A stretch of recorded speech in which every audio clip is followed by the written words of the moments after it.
Welcome to In the Zone, your mental strength and endurance podcast presented by Maaike. Hi. And myself, Thierry.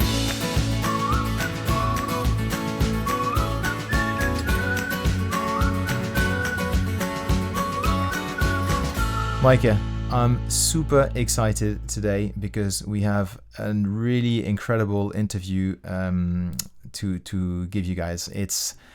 I interviewed one of my best friends, Adam Nicholson. We met about 10, 11 years ago doing a triathlon back in Lincoln in the UK. And he took me under his wing, really with sports, and because I knew nothing about swimming or triathlon. And so I was really starting from scratch. And so, yeah, he really taught me how to swim, basically. Wow. So how old were you at the time? Well, that was 10 years ago, so I was 24, 25. Okay, so pretty late. Yeah. I started triathlon pretty late. Before that, I was mostly playing golf. Okay. So completely different. Yes. So here I am now, obviously a coach. But so I changed my life quite a lot. But he really took me under his wing, and we became pretty much best friends. We lived together. He's an incredibly talented swimmer, so swimming is his main sport. But in his work life, he's also an architect by trade. He owns also a tailoring company. He's also a car company, and he built all these companies from scratch. So it's just an incredibly motivated and driven person. Wow. With lots of, you'll hear it. It's just absolutely amazing. So it's a really great story. And I think from the interview we've listened to it already. I mean, I did the interview. You listened to it already. There's three main topics that we quickly want to talk to you guys about. And the first one is the athlete development. Mm-hmm. The second topic is more about team spirit or motivation. And the third topic is about preparation or routine. We touched on planning on the previous podcast, but this is again reinforcing what we were saying. So about athlete development, he's got some really interesting points. Maybe you want to tell us a bit about what you think about that. What did you think? Oh yeah, athlete development, of course, that is actually talent development. That's the key. Yeah. That's the key. How do you develop talents? I think the best coaches in the world ask themselves, if they see talent, how to bring out the best in that athlete. And you see in sports there are clearly two contrasting opinions about athlete development. The first one is what we call early specialization, where you start early what we call deliberate practice. And deliberate practice means basically repetitive activity to develop expertise. So you see that in swimming, there's a lot of repetition, a lot of doing the same to achieve a certain level. You mean just swimming every single time? Exactly. And back and down the lane and again? Okay. Exactly. As opposed to early diversification, which means doing a lot of different sports with late specialization. And that's really, really different. And in this case, there's for a long time what we call free practice involved. And then you spend a lot of time playing around and having fun. And there's really a fundamental difference.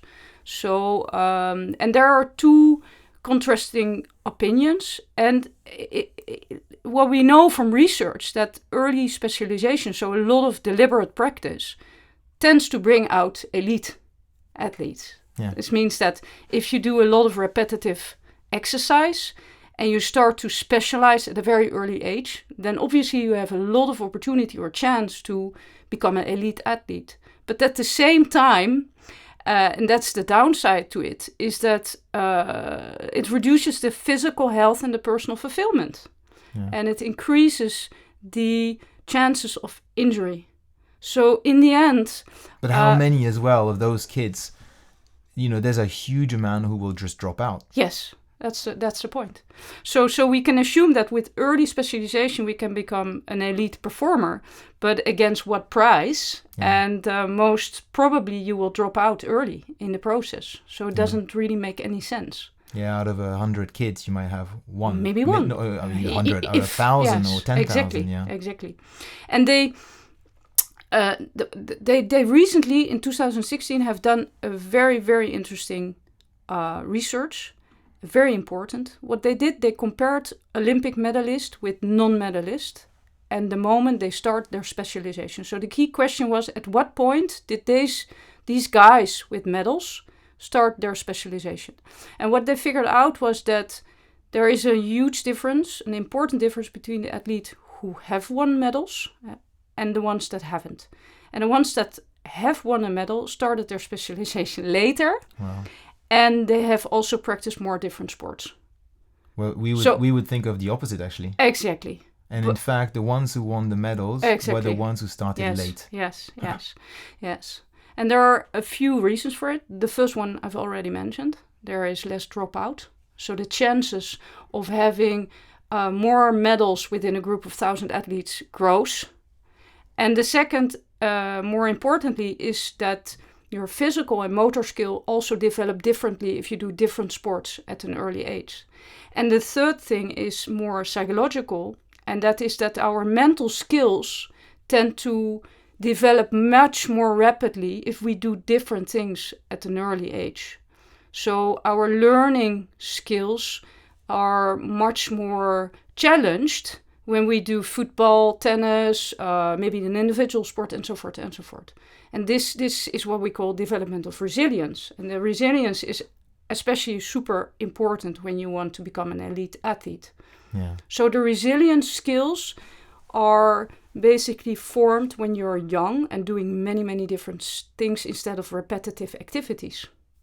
And maybe tell us about the different splits of age and percentages of what should be, free play versus repetitive versus, at what age do we see this becoming, important to practice? Until what age should we practice different sports?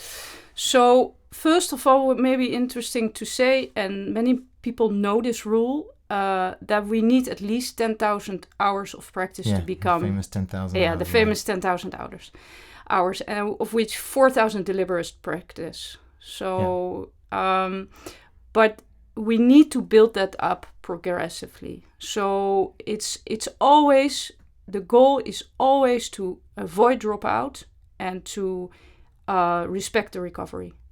So depending on the age, there is a rule, and there has been done a lot of research, and we definitely can share different research documents in the podcast.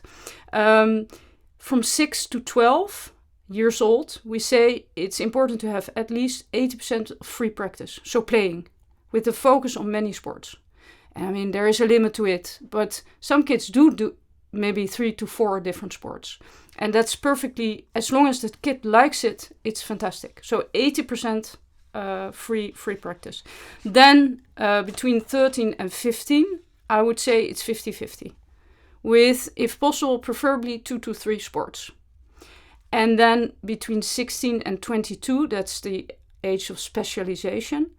Then that's 20% free and 80% deliberate practice with 1 to 2 sports.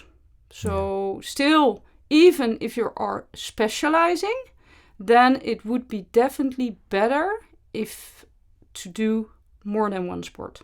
Yeah, this is almost like the complete opposite of what we think or we see in today's world, really. Yes. Because we tend to specialize so early and have one sport, typically football, for example. Some kids just want to play football all the time. Yes.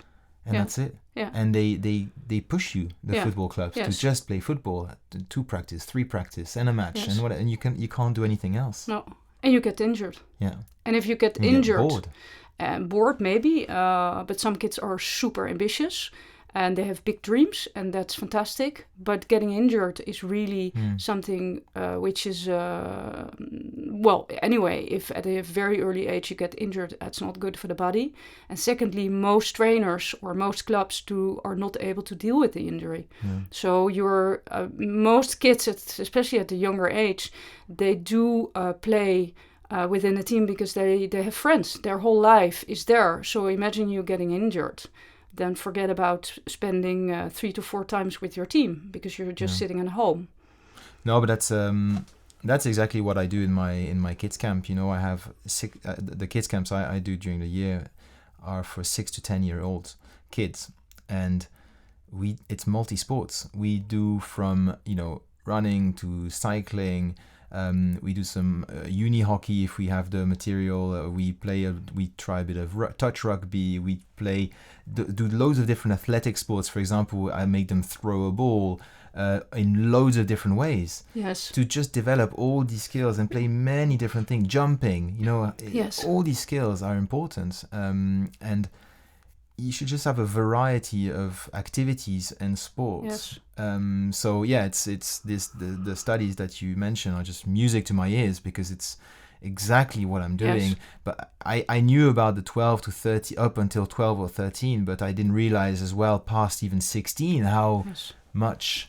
But we were talking earlier, and I said that I read somewhere that in the US the professional sportsmen, US sports, basketball, baseball, I think there's a majority of these guys at college or university could have chosen to go for one or another sport. Yeah. Most of them. And that's exactly what we're saying. They could have maybe chose to go baseball or American football. I don't know. Exactly. And there's not many who actually just played one sport their whole life. No. Yeah. And as I said, the advantage of doing more sports, often a child is very good at one sport, and obviously it's something you get a lot of motivation from if you're good at something. But doing something else and learning new things will also help you to overcome adversity. Yeah. So it's mentally very smart to have a child doing different things to deal with different kind of problems or challenges, instead of just having you doing one thing and being really good at that. Yeah. No, it's I think the athlete development, unless there's something else you want to add, but I think we're probably going to do another podcast just on that, because it's such a big topic. And well, thanks to Adam in the interview that he brought it up, and yeah, it's super interesting. The second one we can talk about, which was very surprising for a sport like swimming, but for Adam, what really motivated him and drove him to excel, to go to another level, was being part of a team. Yes, fantastic. In swimming. Yeah, in swimming. We sometimes have a very limited view on individual sports in terms of how important the team is. We think that swimming or playing golf or tennis, that it doesn't make a difference who are the people around you in your team. But actually it has a huge impact, not only on our well-being and the way we perceive the sport, but also on our performance. Because the team we belong to forms a very important source of pride and self-confidence. And being part of a team, even in an individual sport, has a huge impact on the performance. And that means that if you are socially attached to a team, to your peers, and you feel accepted, then you will be much more motivated to give your best effort. Yeah. Much more motivated. Yeah. That has such an incredible psychological effect, and that's often very underestimated. And also underused in sports such as swimming, exactly, or triathlon, or cycling, or running. Eventually they can become team sports, but I feel that in the early days, that links back to the athlete development we were talking about before. I feel that in the clubs, the local clubs don't use the team, or the federations don't organize enough team events for the young people. Yes, or they don't use the potential there is to create a team, although they play individual matches.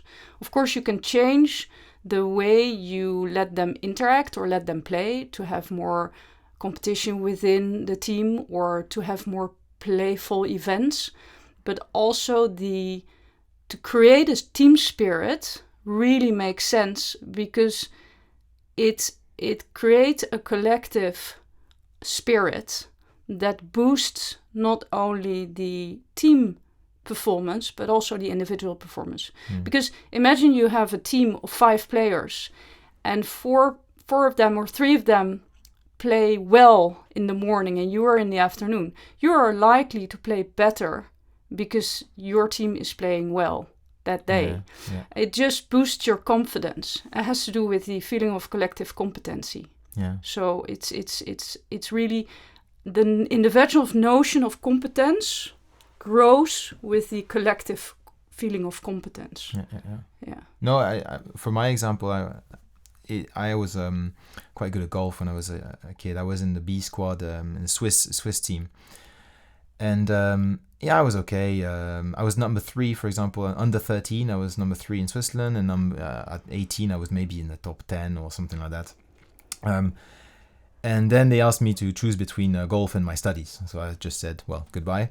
And I went to the UK to study at university, and I joined the team at my university, and I also joined the University of London golf team.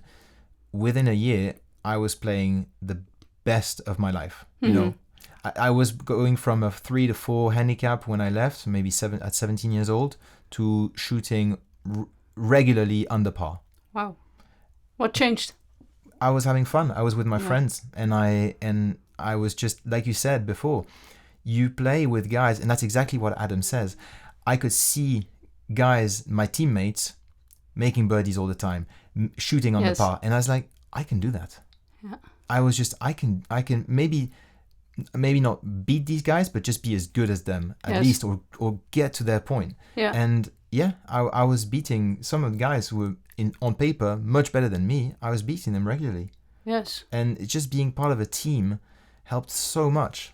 And so it's the collective competency, the fact that your teammates are also very well performing. But the important basis for that is this team spirit, the trust.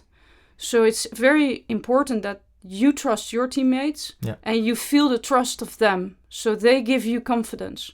And that is a formula which will eventually help you to really boost your performance. So we should definitely also work on team culture, team spirit, team cohesion within individual sports. No, it's absolutely. The teamers, that's probably another show. But it's we don't think of swimming as a sport as a team sport. You know, there are lots of relays actually at the Olympics. And for me, these are always the best events to watch. You know, you see the guys behind the blocks just cheering on, and you can feel the spirit of the power of that team. And I think when you can share success, it's also means so much more. Exactly. No, I don't know. That's a key word. There's the ability to share it, emotions. And this will just simply boost your performance, everybody's performance. So the team is more than the sum of the individuals. Absolutely. It's And the last topic, which I found super interesting again. We mentioned about this on the previous podcast about planning, but for me, what really struck me is that his preparation and his routine. He was so in the zone when he was on the blocks about to swim against Ian Thorpe. You know, this is just arguably one of the greatest swimmers ever, and you still got to be mentally strong. Otherwise, you're on the block, and you just if you lose focus now and you're intimidated, you know. So you gotta have, and I think he explained it well, that you've got to have your same routine, from the moment you arrive at the pool until you're called up to the blocks. This is so important. Yes. Routines definitely reduce any anxiety or performance anxiety, and it's something which is very important to embed in your practice, and also something you should practice. No, so absolutely. it's not and of course you can be inspired by other athletes and look what they do and try to integrate that in your practice, but you really have to find your own routines.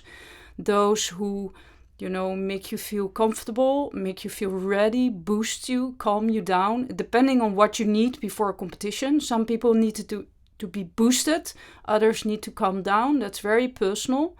But in order to get into that zone, you can work with routines, and but you need to practice that. Yeah, and also making like a simple checklist. Definitely. Of things that you need to bring, to not forget, because there's nothing worse. Like, I don't know, you go to I don't know, your swimming event and you forgot your goggles. Yeah. I mean, it sounds stupid, possible. But if you don't have a routine in place, yes. Actually, he mentions one guy. He broke his goggles. Yeah. One of his competitors. Yes. And the guy basically lost it, and that can happen. And I heard recently that Michael Phelps actually on one of his Olympic medals win, I think. Yes. During the swim, I think his goggles broke. He lost his goggles, yes. And he swam without them, but he had prepared mentally. Exactly. So and he still won. Fantastic, yeah. I mean, so preparation. I said it in an interview. When I go to a triathlon, to my transition zone, I have always the same routine. Every time is the same thing. I also eat the same thing for breakfast or the night before. Everything is the same all the time. Yeah. There's no surprise. Exactly. And if you go out of your routine, you increase the chance of messing up something, forgetting something. It's just a bit chaos. Yes.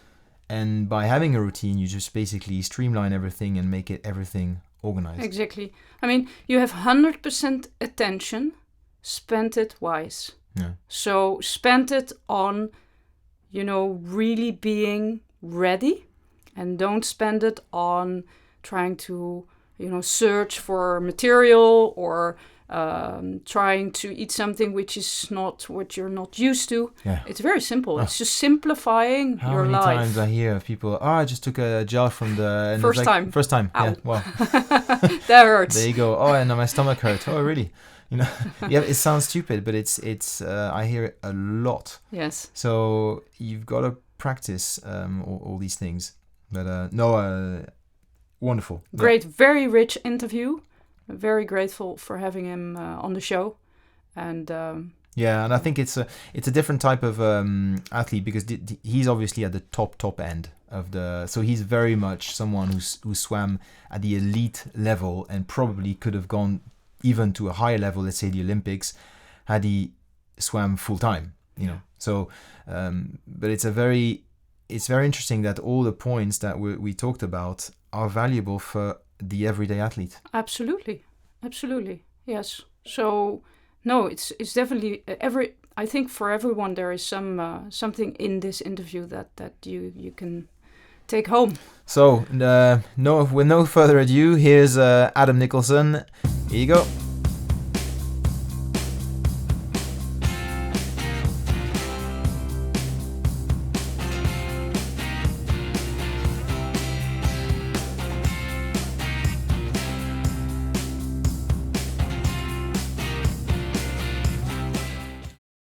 All right, so Adam, welcome to the show. Tell us a bit about yourself. So I'm Adam Nicholson. I'm one of Thierry's long-standing friends, I would have thought now. Must be, 10, 12 years, something like that? 2009, I think. 2009, yeah. And obviously we met through triathlon and things like that. So, I've always been into sport, and I've always done sport ever since I was at school, right back from being at primary school through running and rugby and things like that.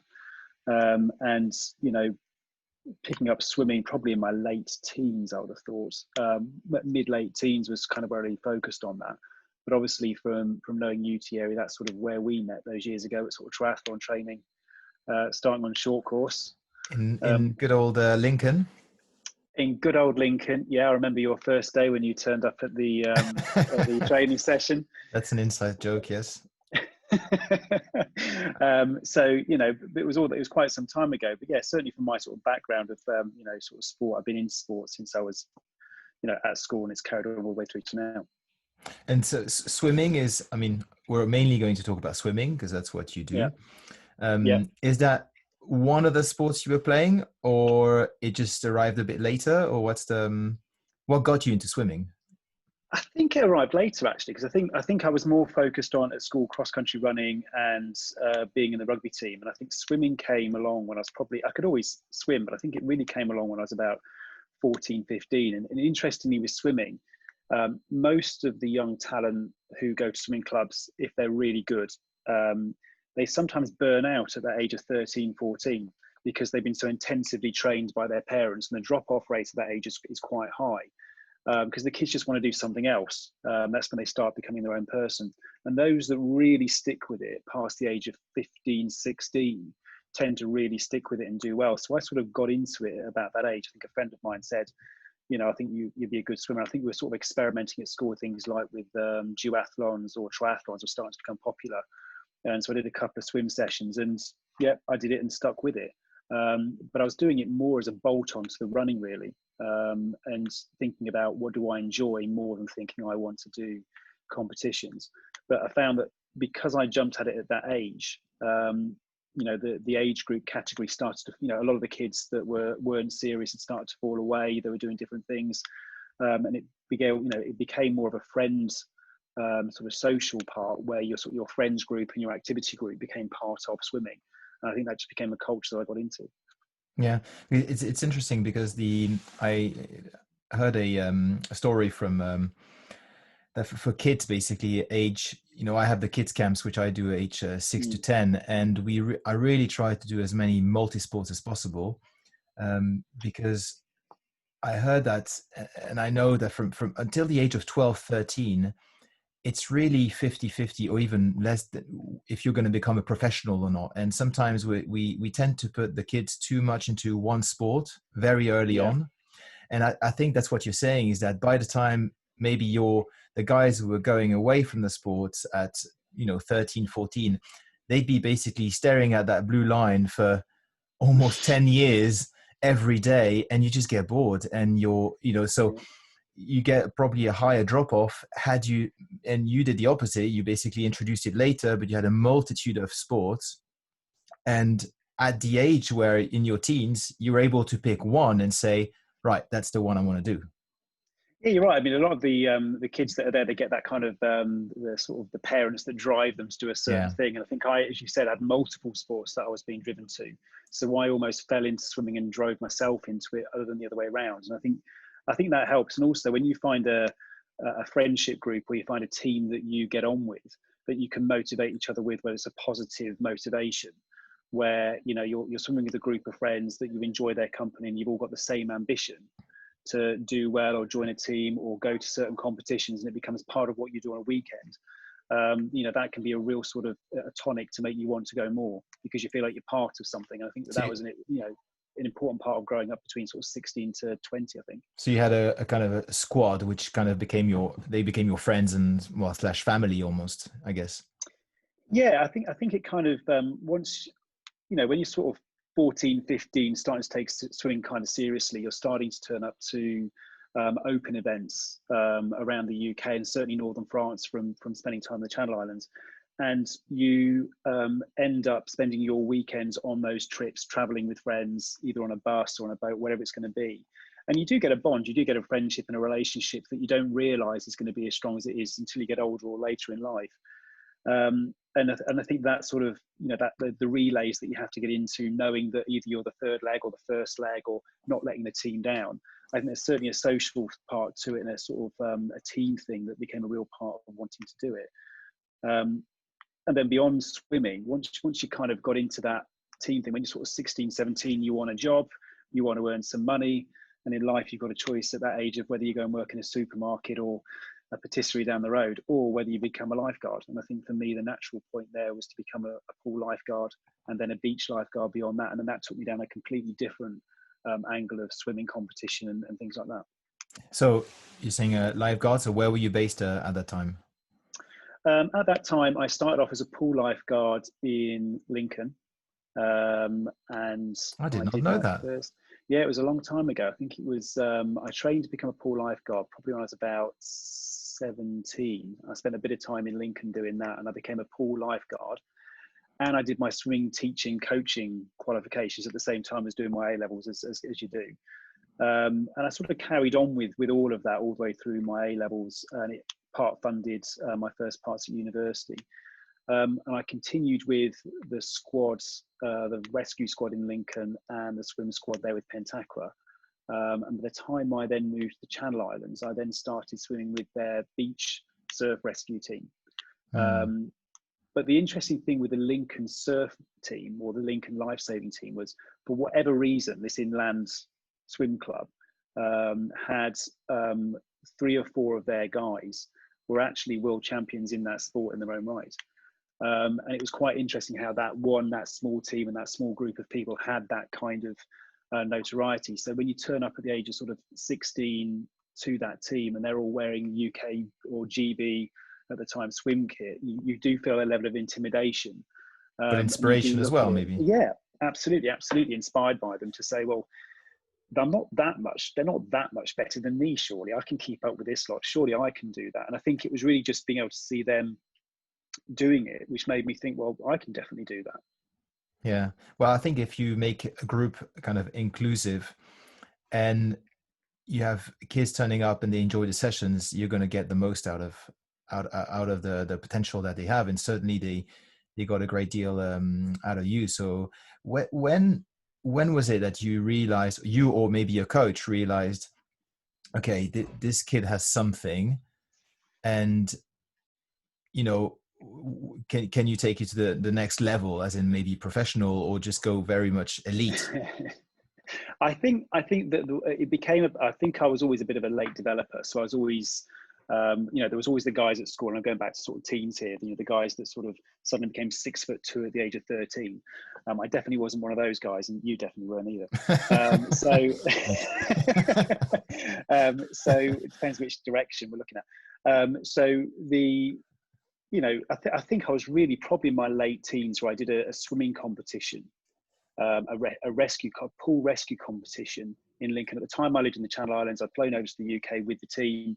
I'd done the competition, and I think we won the regional championships at that particular point in time, which opens the door then to go to the national championships, which at the time were in Millfield, which is a private school in the south coast of England or the UK.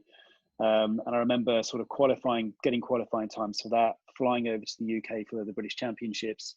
And it was a gold team medal. And that was back in the year 2000 for 2 of the rescue events. And I think that's, once you achieve that really does give you the confidence then to start looking at things like the Commonwealths or the Worlds or the European Championships and thinking, well, yeah, I can do this. And sort of pushing it and seeing how far you can take it. I think what's really interesting is that you're saying a lot of the times where you had a lot of fun or you enjoyed it was when you were with a team. And we so many times think of swimming or triathlon or running or cycling as a solo sport or as solo sports, where in fact, when we're younger, to introduce that team concept, it just really brings out the best of you.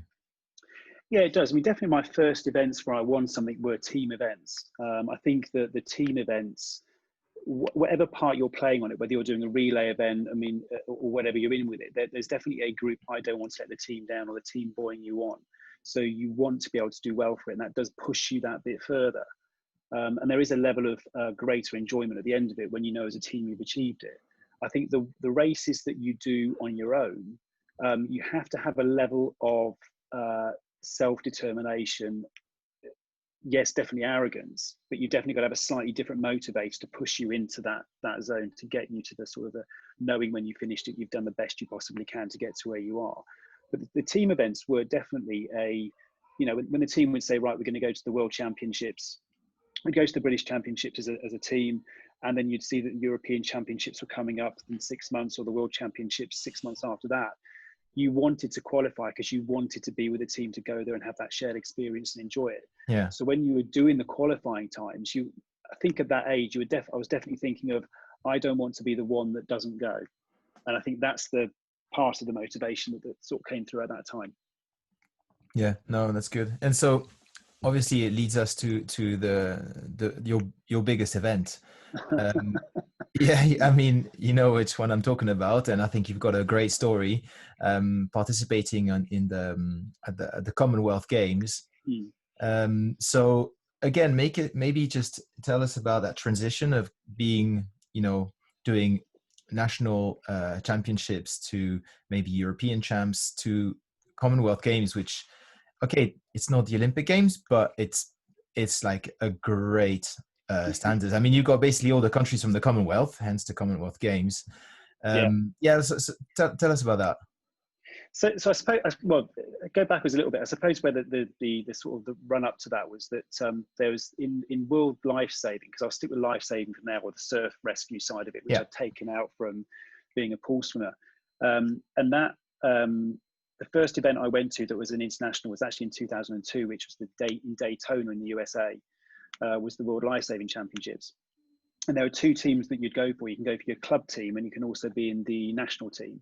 And so getting into the club team was one great thing, but also being in the national team, which was the week after, was another. And I think that was the first time I'd ever really done an event that had a pool swim event that you would do in the first week, where you'd be doing your individual events plus relay events. And then you'd be doing surf beach events the week after. And then you'd repeat the damn thing the week after that for the national team. So you almost had sort of two weeks of events, back. 1 week of, back to back. And that was really grueling. It almost felt like when you're in that zone, you live in a parallel universe in that world, because you get up in the morning, you wear flip-flops, you wear your team kit for the first week, your national kit for the second week. Your coach is drilling you about when your races are. Are you ready? What times are you going to get? Have you cooled down? Have you started up? Have you started warming up? What's your regime? What are you eating for breakfast? All these things. And in that 2 week period, it's an incredibly intense period of just being in that zone, and actually it's a very strange thing actually when you come outside of it and look back on it, that it becomes such a unique world that in that 2 week period, the only thing that mattered was the agenda that you had for that 2 week period, and what you had, the races you had on that day, and what your overall process in that time. And that really was the first time I experienced that intense multinational team event, multi-sport event, where you would have an opening ceremony, a closing ceremony, medal ceremonies and things like that, and you'd see different countries coming in and different people coming in with different motivations, or you thought you were good at something and you thought your time on a certain event was good, and then somebody from Italy would come along and kill your PB by 5 seconds, and you'd go, what? Where did that happen? And I think that was my first one, where, interestingly, I'll come to the Commonwealth Championships in a minute, because that World Championship event I'd sort of come through in 2000. So I was probably I would have been in my early 20 at that point, actually. That you do the events in the UK, you might do them regionally, you might get a British medal, you might get a regional medal, and you've convinced yourself you're pretty good. Then you turn up at the World Championships and you realise, actually, there's a whole nother level, and it's all right being here. And I think that event was really quite interesting, because I didn't final on anything, I didn't actually get through anything, but I do remember finishing the event and going, I want to be the person winning the medals next time. And I think that gave me a further motivation to do and train for the Commonwealth. But why do you think you had this attitude of saying, okay, I actually want to go? So those championships inspired you to go further, to challenge yourself, and just to go to the next step, where you could have gone, okay, this guy's 5 seconds ahead already. I mean, I've got no chance. And it's either way you can go. And you decided that, no, I'm gonna commit, and I want to be the one with a medal next time. I think it was because some of the people I was swimming with in the UK, the British team, were winning medals, and some of them were good friends of mine. I was the best man for one of them, a guy called Ian Brown, and he, a very quiet, very introspective Scotsman who, typical Scot, comes across reasonably grumpy, but actually when you put him in the pool, he was quite a demon, and he was winning medals, and he was a great friend of mine. And I think that when we were doing relay events together, we would score quite highly, but we were just off that medal position. And there was one event, I think, which was on the ocean event, where he was doing this. It's an interesting event where one of you would swim out from the beach side out to the cam, and it was probably about 200 meters out.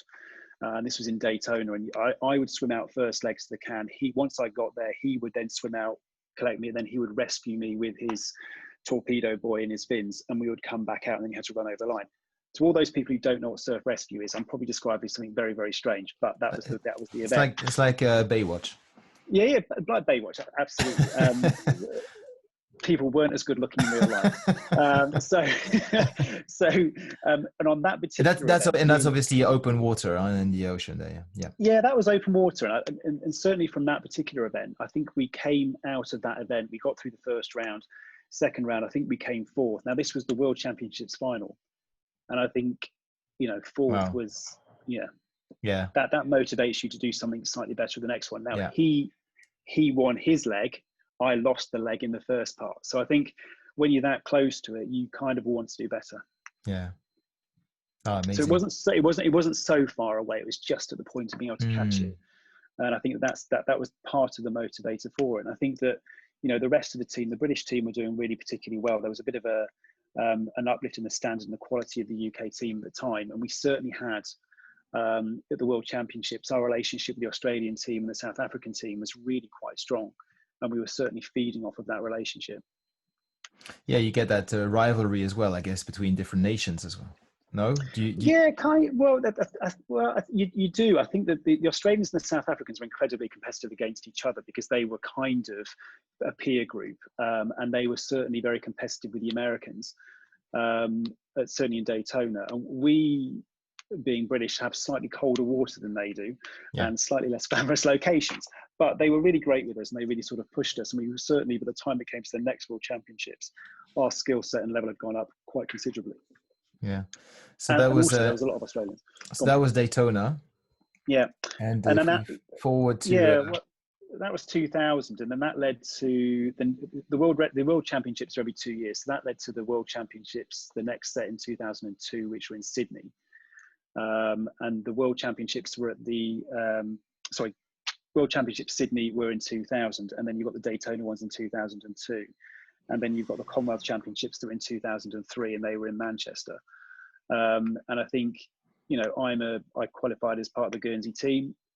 The interesting point with being part of the Guernsey team is you qualify through the British Championship round. So all the British teams come together. We're not in the UK, but we come together and compete in those ways, and then go off to become part of the national team. I think there were 2 swimmers from Guernsey at the time who swam for it, so it was a given that I was going to qualify. So all of my British friends who were trying to qualify for their national teams of England, Scotland, Wales, Northern Ireland were actually in a very different position to me, because they were actually competing for a place in the team. Whereas I was turning up and going, I think I am the team. So it was the UK championships for that were quite interesting, that I didn't have the same motivation. But interestingly, what I found from that was, although there was kind of a relative level of smugness that I knew that I was going to get through, what I missed was there was no team. There was only me and 2 others in the Guernsey team. Whereas once the English, Welsh, Scottish, Northern Irish teams had been selected, they then disappeared to their training camps. They then had their coaches. They then had all of their infrastructure. Yet coming away from the British team, had me plus a couple of maybe my coach in Guernsey at the time, and it became much more self-motivated than team motivated. And I actually found that transition much more difficult. So how did you find that motivation? Because obviously you qualified. I definitely qualified, because the qualifying times you got through, But you now have to, train for the games or for the championships on your own. There's no team. It's just you. Yes. And that was much, much harder than I thought, because at the time I was living in Guernsey. So you're doing the training on your own. You've got your own, I've got the coach, I've got kit, Guernsey was great because it kind of funded most of it. But it was incredibly difficult sometimes to sort of motivate myself to do it. So I would then go to the UK and try and mix with some of the teams, or I'd mix with the Subitage in St Malo to try and get some experience with them. But you're right. I think the reason why it was so difficult was because when you're doing with a team, not only do you have a coach that's kind of giving you structure, but you have people that you can bounce motivation from. You can be inspired by the people that are in the team. Somebody can do a really good time and you can see that time and want to chase it, or someone can come into you can have a down day and someone can bring you up because they're having a good day. When you're on your own, you have to find it all within you to sort of push yourself to that place. And I think that just an experience from the change from the year 2000 to 2003 was very, very different for me, but a very different experience. So the championships were then in Manchester, which is, yeah. But you were living in Guernsey then, or you were, no, you. I was in Guernsey in 2003. Yeah. So I flew to the UK. And for the ones who don't know, where and what is Guernsey? Where and what is Guernsey? I keep forgetting that. So I'm talking about surf rescue and people don't know what that is. It's Baywatch. And they're saying, where is Guernsey? So it's a small island just north of St. Malo, sort of Normandy, France. Yeah. It's a British island outside the UK. So it's just it's in the English Channel. Yeah, so it's an independent nation, but it's not part of the UK, no, right? Or is it? Yeah, it's outside the UK, but it's a Commonwealth country. So it's like Australia, just a lot smaller. Yeah, exactly. Yeah. Just a lot smaller. You know. So then back to, now it's Manchester. Tell us about that experience. So that was an interesting experience because you go to, again,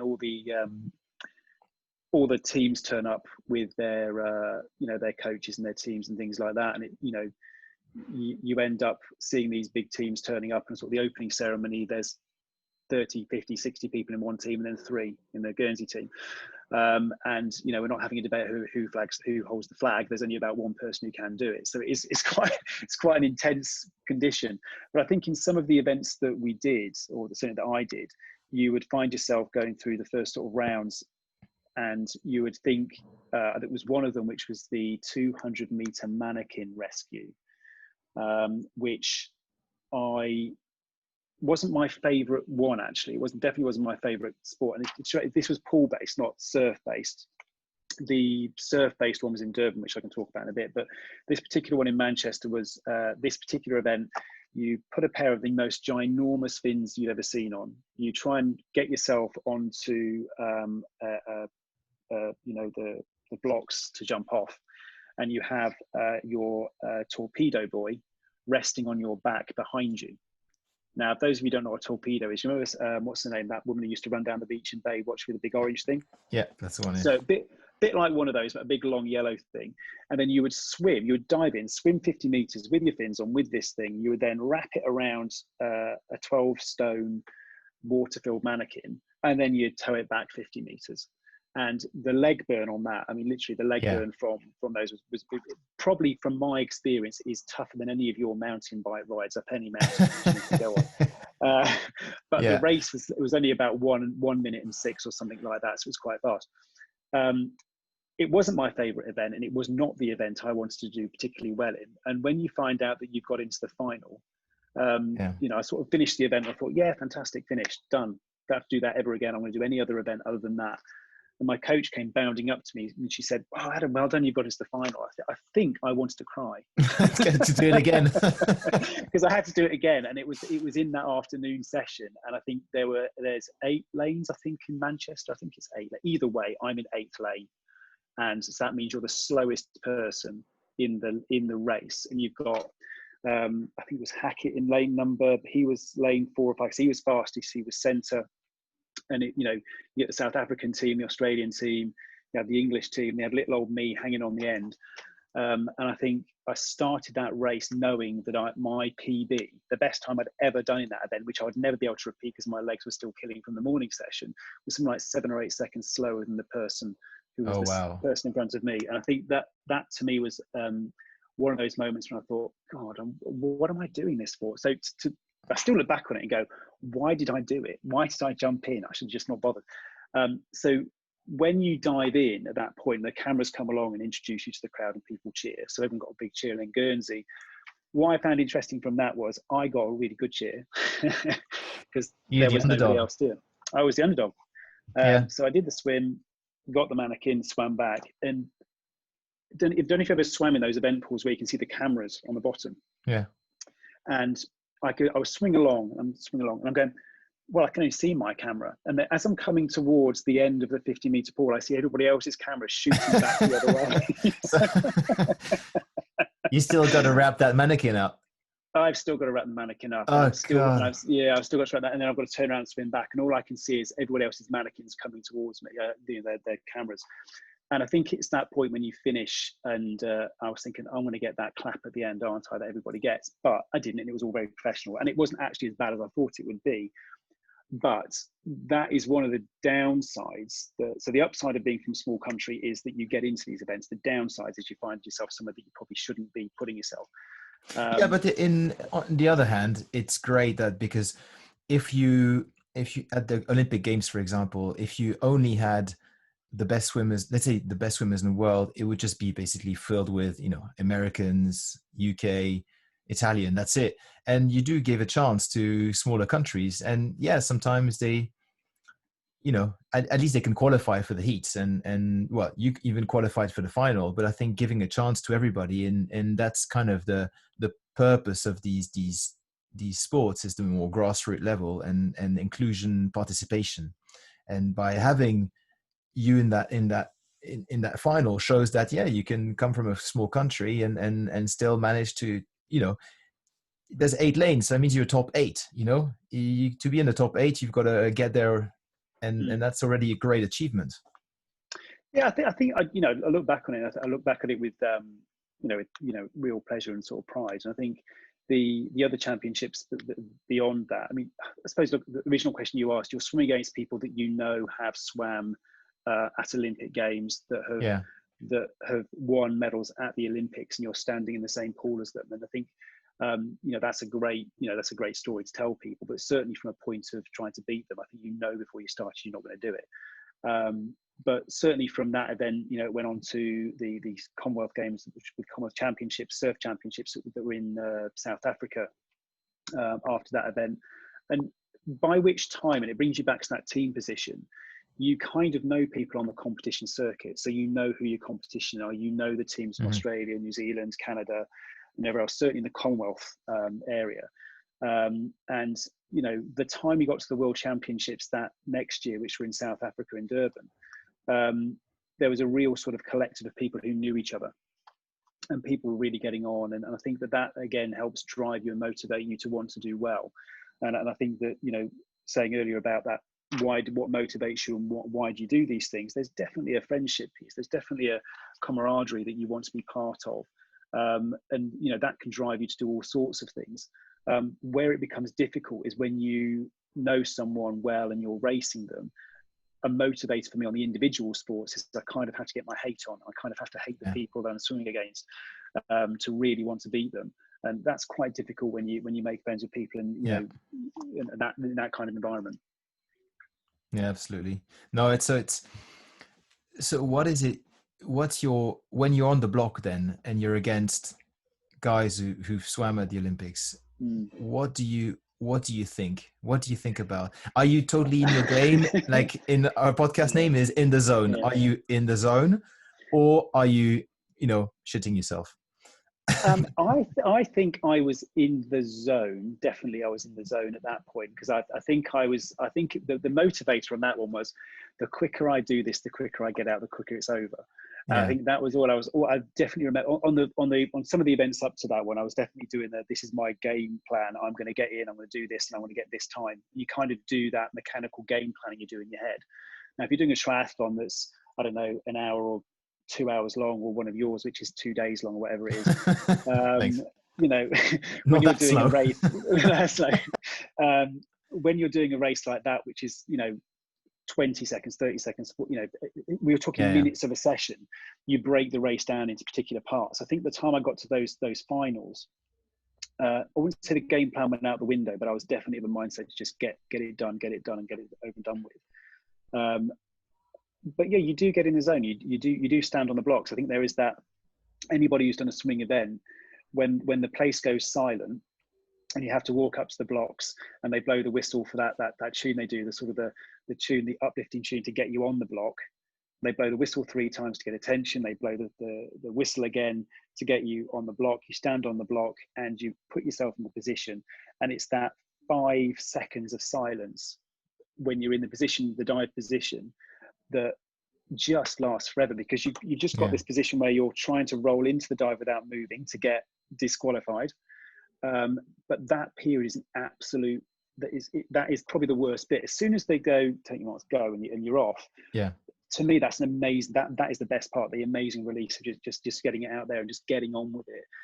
You've got a job to do, and you've got to get whatever race you're in, you've got to get it done. But that the nerves that you have just before you get on the blocks, for me, are really quite intense.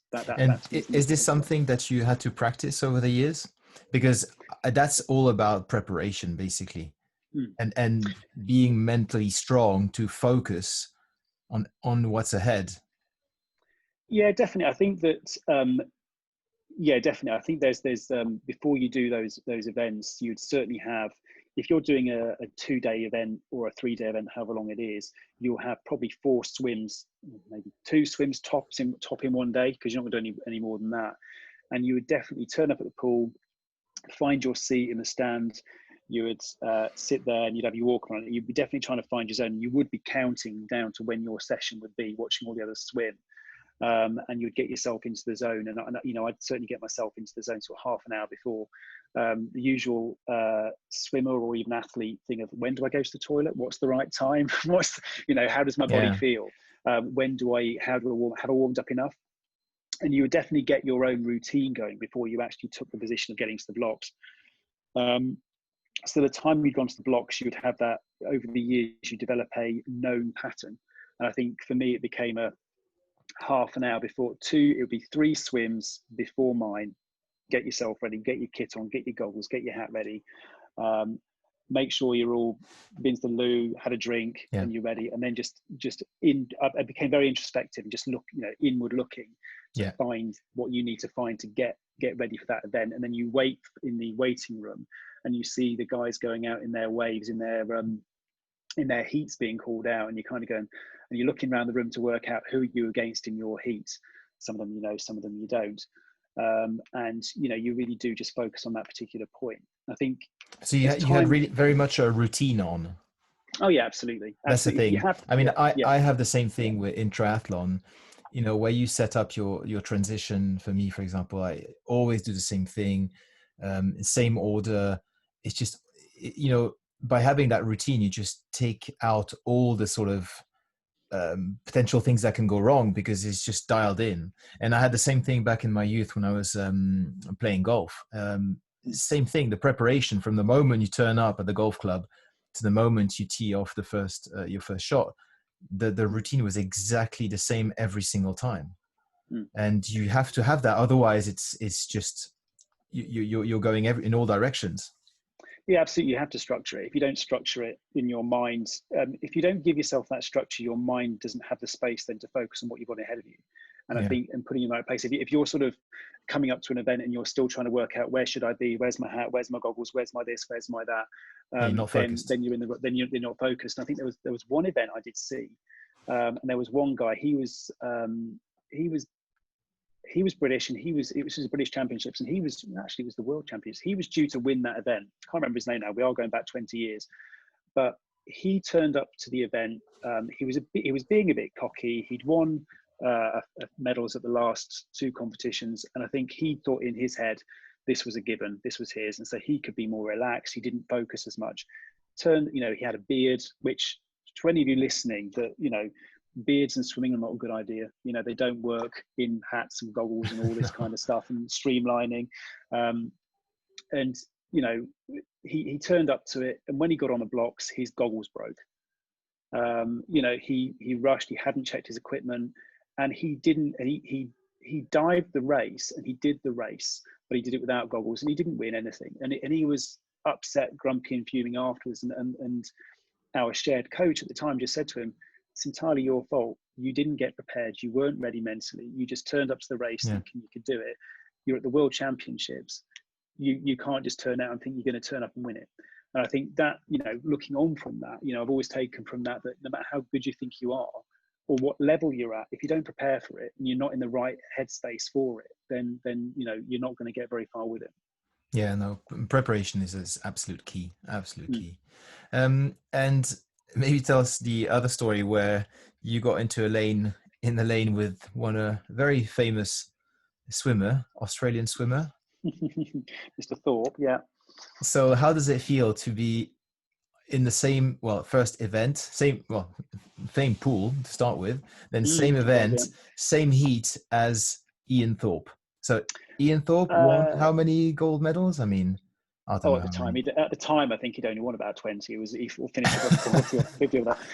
I think the worst thing was actually when you're doing the warm-up piece, there was a pool below in that particular pool. And, you know, I remember doing the warm-up heat and sort of seeing him swimming along, thinking, I'm about to do my warm-up session in the same pool as Ian Thorpe. And you know, the bizarre and truly honest point, I was doing my warm-up swim. He was in front of me and I was blowing out trying to just keep up with him on the warm-up. Wow. And there's all sorts of psychological things that come then, because I don't know whether I was actually, but maybe I was over-analysing his speed and what he was doing, and he just seemed to be pootling along, very relaxed, and I'm there doing the warm-up thinking, you know, this is a good story to tell, but you know, realizing really the difference in his level to my level was off, you know, pretty much off the scale. So that the Hackett guys that were there as well, and you could see they were a really close team. And you know, so you do those swims, and again, you know, when you turn up to the final race and you see that those guys are in those races, you think, you know, this is going to be a tough gig, but it is what it is. And you know, you look back on it and you say, you know, genetically 6 foot whatever he is with massive, great big hands. I'm 5'10", 11 on a good And day. feet, no? Has he got like palms for feet or something? Yeah, you just ginormous units. So they're anatomically, you know, they've got a much better position. But even at your level, then would you say is it so it's anatomical plays a huge part, but perhaps also the technical aspect is just even so refined that they are much better. What makes them so different? I think there was 3 things that were there. I could definitely see anatomical definitely does make a difference. Now I know that sounds like a really lame excuse, but 6 foot something versus 5 foot something, you know, every pull on his hands all the way through from top to bottom, he was pulling a third more water than I was. No matter how much I trained, I was never going to get that. I think that they have a, you know, there's an absolute focus. I mean, remember that they were full-time athletes. I wasn't as well. So I was working, doing a job like most people do. And swimming was number 2, although I enjoyed it. It was my social life. It was what I did. That was their number 1. So they had the anatomical part of it. It was their full-time job. It was fully funded. They were part of the Australian Institute for Sport, AIS. They were being fully funded. And they were on the swim circuit. So they had full-time coaches, full-time physios, full-time dietitians. Little old me. So a very, very different focus. I think that, you know, they deserve that focus because they had all of the aspects going for it. And then there's the personal discipline. The level of discipline and pressure they're under at that level is huge. They've got sponsors that are paying for them, that expect things to happen. They've got national media. They've got all sorts of people following them around. I could almost disappear into the background and not be seen. It didn't really matter. So they definitely have, you know, I was talking earlier about the pressure you have from friends, or the interrelated pressures you get from peer groups. Their pressure was much, much greater. And so I think all those things crystallized to a motivator for them that do make them excel in a completely different way. And that's where, you know, over the years, I've looked back and thought, right, in these races, there is always someone who's going to come 8th. There's always someone who's going to come in the second round. There's always somebody who's not going to win the medals. If every race I did, I had to win a medal, I wouldn't have done any of the sports that I do, and nor would anybody else. So, you know, I kind of, you reconcile yourself to that position. I've won some Commonwealth medals, I've won national medals, I've won World Championship medals. I'm very, very pleased with them, and they're great. And you know, but certainly, you know, at that level with those competitors, you know, when, you know, it's just, you know, be aware of where you are with it, but don't let it get to you and degrade the contributions you've made and the motivation you've got. Accept it for what it is and still push yourself as hard as you can. Yeah. So all this swimming, I mean, you've been swimming for what, 25 years, maybe, something like that? Yeah, I'd say so. 25 years. 25 years. Yeah. So, and you're still swimming. Yeah. I mean, I don't know if the pools are open these days in the UK or not, but they're closing. The pools have closed. I think they're back open in England anyway. I think the rest of the UK, not sure, but certainly on the 2nd of December, I think the pools open. But what is your motivation these days? What keeps you going? What keeps you going back to the pool? Because you've tried a triathlon for a bit, didn't work so well. You kept on getting injured. Well, I didn't push you yeah, off the bike. we did. So so I think with triathlon that was an interesting one because I think I think with swimming I think I'd at the age of 24, 25, work becomes much more important, and you can't put the time into the pool that I was before. And I think the point of motivation was, and variance that we talked about earlier, for me, swimming had become very much singular and I wanted something different. And I felt that with triathlon, there was something different there. I was learning a new something. So I was getting, how to ride a bike, how to run, how to swim, and how to combine all three of them. I think with that, it certainly pushed me on the bike. One of the things that I struggled with was the bike. Swimming, I think actually that was part of the motivation. If you're a good swimmer, you finish the swim quite high up in the rank, and then you find on the bike you're going backwards for hours on end. Yeah. You have to defend the position. It's true. Yeah, and it's that I think is psychologically really challenging. And I think that because when you get off to the run, that you're going to have to do a negative split on the run to bring your position back. And actually, as you know from triathlon, it's mostly won on the run or the bike, and nobody ever wins it in the bleeding swimming or anything else like that. So I think triathlon was interesting. But what I did find was, I'm a sprinter. That was my background, and things like a normal Olympic-sized triathlon, my body is just not made for those things. But certainly a sprint or a super sprint. I think. Yeah, but even a sprint, even a sprint triathlon is an hour long, versus your events, which are like 50 seconds. I'd like them to be no more than 25 seconds. Or 25 seconds, yeah. I don't know, 50 or 100 meters, I don't know. But as you get older, you end up doing long ones. So I might do a 200 fly, and I might be looking for, say, a 240 or 245 on that, or 53, which I might be looking for a 25, 26, or something along those lines. So a sprint triathlon, which was normally about 1 hour, 105, 105, something like that. Depending on the course. Yeah, I mean, I think those ones that you and I did back in Lincolnshire, the super sprint ones, I think I did one year, which would have been 10 years ago now, which I did I think it was 4 in a series. Yeah. I did all 4 in that series. And I think I won the age group. You won your age group, yeah. I did, yeah. And I was quite dismissive of that at the time, actually, but that was 10 years ago. I think I was dismissive of it at the time, thinking, that's nothing. I remember. It's just a regional thing. And I got this medley placky thing and didn't really think anything of it. And I got a letter saying from Triathlon England I could go to the next age group events. But I think going back to your point was, I think I got to the point with that and I just thought I just didn't enjoy it. And I think that it didn't matter how well I did. The motivation wasn't there for me to pursue it, and I think that's because I found the bike so goddamn awful. But you've got like you said, you've got to enjoy what you do, and I guess that's why you then went back to swimming. Yeah, so I dabbled in triathlon. I might go back to it one day, but certainly from a triathlon to me was. I've never had a sport where you had to think about injury. I never thought about that in swimming. With triathlon, I had to keep thinking about injury, either falling off a bike or breaking an elbow or, muscle pulls from the run or whatever it's going to be, whereas swimming was never a consideration. So I felt as you get older, swimming becomes more realistic for your body to deal with that level of training. You can't do a 400-meter sprint track training or a 10K run or do triathlons continuously without expecting your joints and bones not to be hurting at some point. So swimming, the motivator for swimming really for me is that I'm good at it. I know what I'm doing. I can totally switch off when I'm doing it. I don't have to think about it. And I know it's going to keep me fit, and I know it's going to keep me healthy, and I know that I'm not going to get injured from it. So long as I keep my sort of mobility and sort of muscle mobility working all the way through it, things like fly or free, whatever it's going to be. But also the motivation does come down to, again, a team. So, I swim with, I haven't done for a while now because you can't, because of the COVID restrictions you have. But, I swim with a North London Masters team called Cali Masters, and you make friends and you get to see people. You have that regular meeting with them on a Monday night and a Thursday night, and you talk about each other's lives. And then we will go to the Scottish Nationals and do some swimming, and we'll do some Masters events or the British Masters events. And I can look back on it now. I know people on the circuit that I've swum with for years, and I like to do good times. I'd like to win a medal or two. I like to sort of do well. But if I don't, it's not the end of the world. Yeah.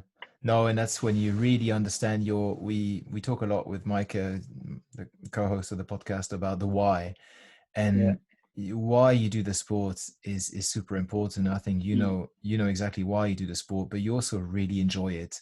And if it brings you happiness, then just keep on going.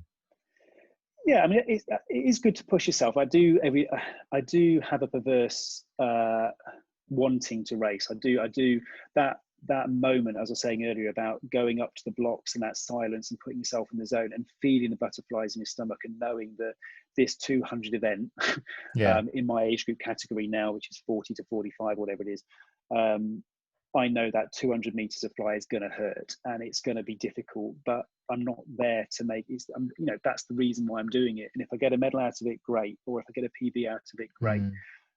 So there is definitely that point. And there was a point in time, I think, when I was doing triathlon and why I moved from swimming, I'd turn up to an event and I wouldn't feel that drive.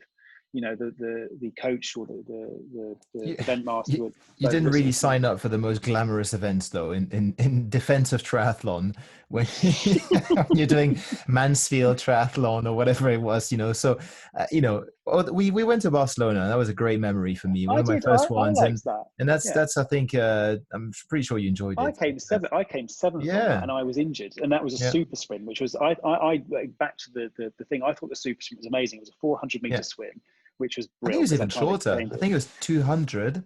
I barely got wet. Yeah. I sort of straight in, straight out, and then all I had to do was cycle down. I think it was a 10K cycle or something. I think 10K, and then you had 2K run. And I had 2K run. I had on my knee. I'd hurt. Honestly, I came seventh. And what was that? The European Championships. So I must admit, I should have carried on doing super sprints because I thought they were brilliant. Because it was over in half an hour. Yet 2 days later, you were still doing whatever event you were doing.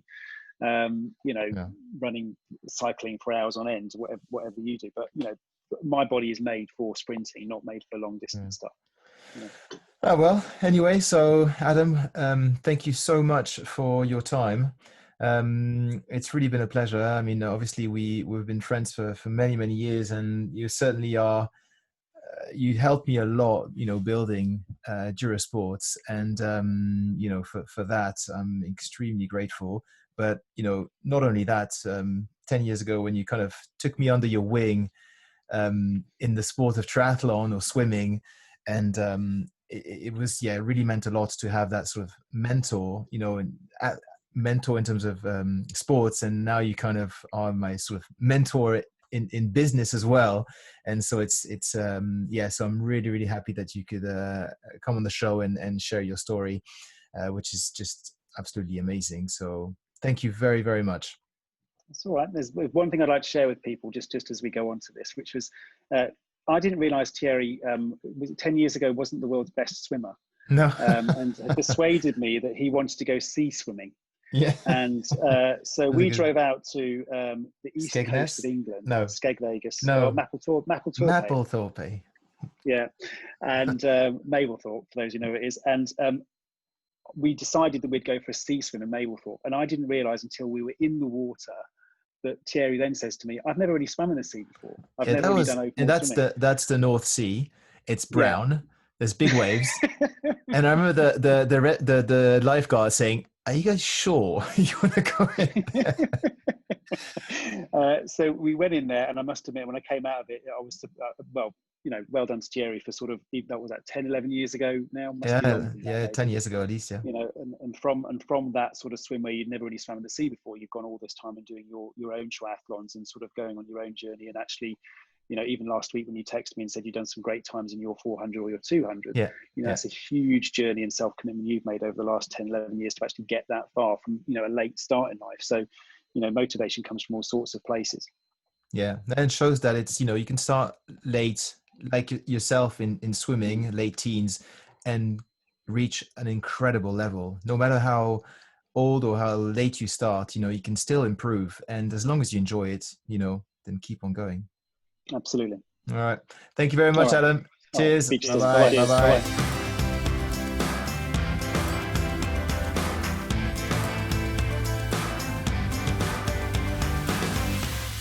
So, Micah, any other business? What are you up to? Yeah, well, it's I did something really interesting 2 days ago or yesterday, I believe. I swam in very cold water, and I actually a few years ago I used to do that more often. I really swam the whole summer season and then up to maybe November, but I hadn't done that for 2 years. So it was a cold shock. My friend made me do it. You swam in the lake? Yeah, in the lake. Yeah. How cold was it? I don't know, 10.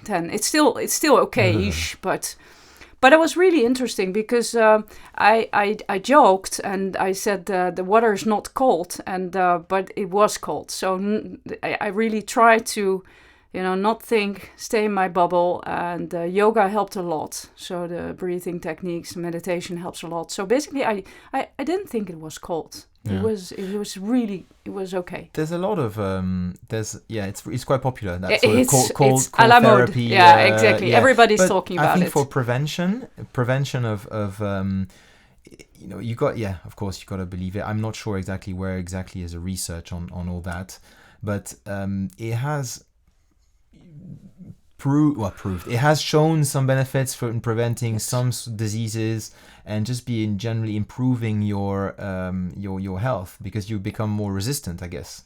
They say, I mean, at least psychologically or mentally, they say it's a really interesting thing to do when you want to prepare mentally for big events, because your body, obviously, even let's say you are about to swim in the cold water in 30 minutes. Your body is preparing for that cold water, and also your mental side. So you are prepping yourself. And there is some kind of, anxiety building up in your body. Thinking, oh my God, I have to go in the cold water.